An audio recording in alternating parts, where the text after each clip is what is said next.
سلام دوستان، خوش آمدید به کانال تاجیک وان. ویدیو را تا آخر تماشا میکنیم. رفته قهرمان یکمی ما از شویتسیا دخترک با نام لاوستا گرین میباشد که وی با قد درازی خود توانست که همه را در حیرت درآورد. تنها درازی لنگوی لاوستا گرین 180 سانتی متر میباشد.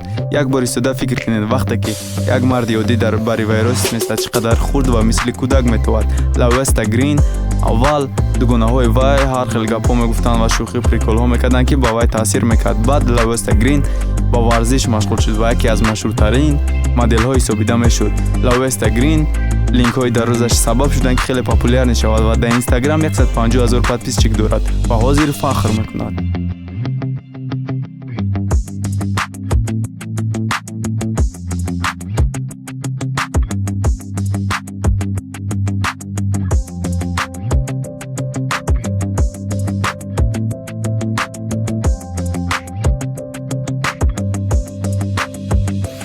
برادرو یک بار ایستاده فکر کنید بیبی های ما در سن سال 86 سالگی چیکار میکنند و شما 10 ثانیه وقت میدیم.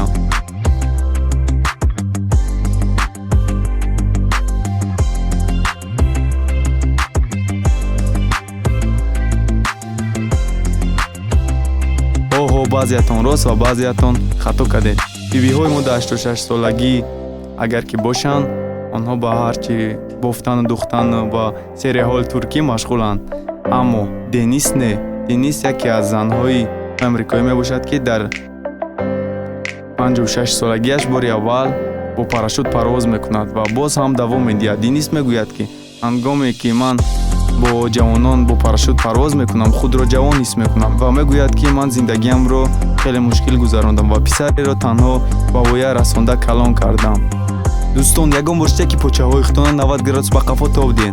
این خیلی مشکله و ممکن با ارگانیسم آدم و استخوان‌های آدم ضرر رسانه و فکرم هر یک آدم که این کارا نمیتونه و توصیه هم نمیتونم. 90 گرادس بار فکر کنین انگشتانی پای پیش به قفا تا میخوره 90 گرادس. خیلی به حیرت آدم را میداره. اما یکی از جوانان امریکایی ماکس والده یعنی بریتانیایی بخشش تونست که این کارو کند. اول ماکس والده این کارو تکرار میکرد و نمیدونست که در یکی از صفحه ها کتاب گینس میتواند که آن را نویسند و ماکس والده موفق شد و طول مهنت های زیاد کوشش کرد که با اندازه کتاب گینس نوشته شده با اندازه کتاب گینس شود و اخیر ماکس والده موفق شد و برای اینکه پوچه های خود را به قفا تا میدهد وی را در کتاب گینس نویساندند. جف دین سوپرگروی امریکایی. شما بسیار کینوهای فانتاستیکی چقدر که گفتم تماشا میکنیم. باز هم یک آدم دیگر که از امریکا میباشد جف دین با بزرگی دستان خود در کتاب گینس نوشته شد. جف دین یکی از ورزشکاران بهترین دستخوانک میباشد. در کودکی جف دین را دکترها بیماری گیگانتیسم مینامیدند که عضو بدن وی همه خیلی کلان شدن میگیرد. اما این خیلی نبود. از جف دین دستان وی تنها کلان شدند. در یک نگاه و دستان وی کینوهای امریکایی به یادت میزند. جف دین آدمی خوب بوده با آدمان دیگر ضرر نمیرساند. دستان جف دین نه تنها کلان بزباله هستند بلکه با قوت هم هستند و در هر خیلی مسابقه های دستخوانک جف دین صاحب مکافات شده است. میدانم بسیارتون کینوهای فانتاستیکی بسیار تماشا میکنید. نکیازی ما حقیقت ریال نیره به شما نقل میکنم.